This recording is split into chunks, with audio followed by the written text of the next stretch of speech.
Isaiah 1 verse 3. The ox knows his master, and the donkey his owner's manger. But Israel does not know.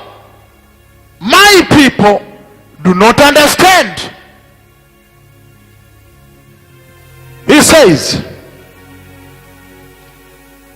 the heavens are now open. You can tell. You are living in a dispensation of open heavens.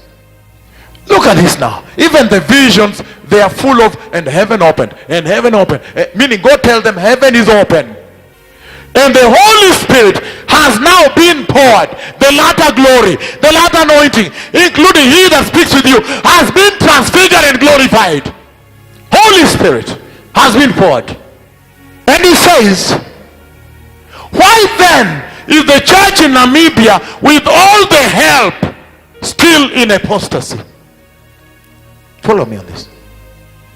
Then to raise a case against the pastors in Namibia, he says, the cow, the bovine, the ox that does not have the Holy Spirit, at times when the evening comes, the cow says, no, I think I'm lost. I need to get myself back home.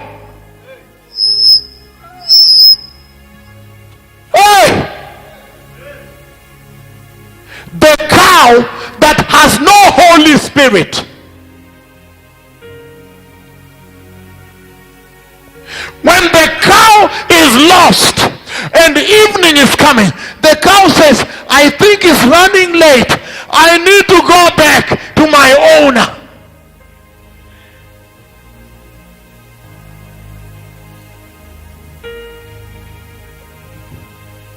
The church in Namibia, why haven't you returned? Why hasn't the church in Namibia returned to her owner? Instead, they are busy with false prophets from South Africa, Zimbabwe, what. Namibia, everybody can see. You don't have to be born again. Just watch your news and you'll know time is over. You can tell. You can look and tell. You can tell. We have never been this way before. I think the Messiah is coming. He says, the cow that does not have the Holy Spirit, when it realizes it is lost, it is able to know that it is lost, and it is able to start retracing its path back to its owner, and it knows its owner. When it reaches the door of the home, it will say moo, and when it sees the owner, it will and do his tail. When it knows its owner.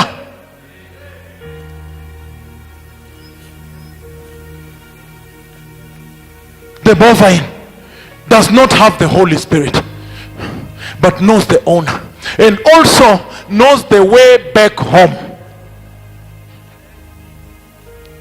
How come Namibia does not know her owner, and then does not know the way back home? The cow. He says the cow, if you come to Namibia, every watch has a GPS. Global positioning satellite. Every watch. Sometimes the vehicles, you know, Namibia is sophisticated here, this city. They have this navigation. Every single person in their phone, they have WhatsApp, they have Google. They can Google the position of home and go home. But my people, with all that technology, they don't know how to go back home. The cow has no GPS, has no WhatsApp, has no Google, has no Facebook, has no Twitter, has no Twitter. So you can tweet a friend, where are you now? Okay, turn left. They don't have. But he says, the case is there. Isaiah 1:3. He says, the cow knows his owner and always goes back home. And then he says, the donkey which is supposed to be the dullest, the stupidest of all animals, when the donkey comes to the owner and the owner feeds the donkey, gives it food and gives it shelter, shelter, a manger, a donkey, the most stupid animal. He's saying that donkey, when it is lost, it is able to translate that goodness, that benefit from the owner, and feel a sense of obligation to return to him.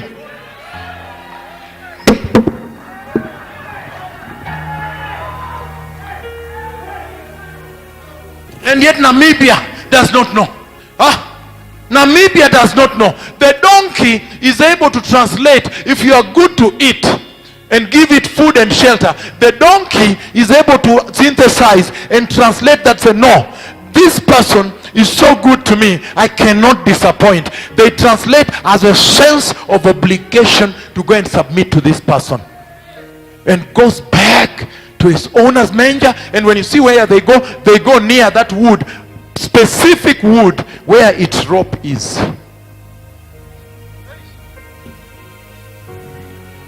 Namibia, you have the Holy Spirit is available.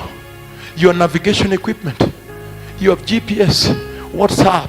A friend can tell you by GPS when you are lost how to get back to your father. He can say, brother, that drinking you're doing is bad, let us go back to the house of God. You can receive it on your phone. My people do not know their owner. The donkey that does not have the Holy Spirit knows his owner and goes back.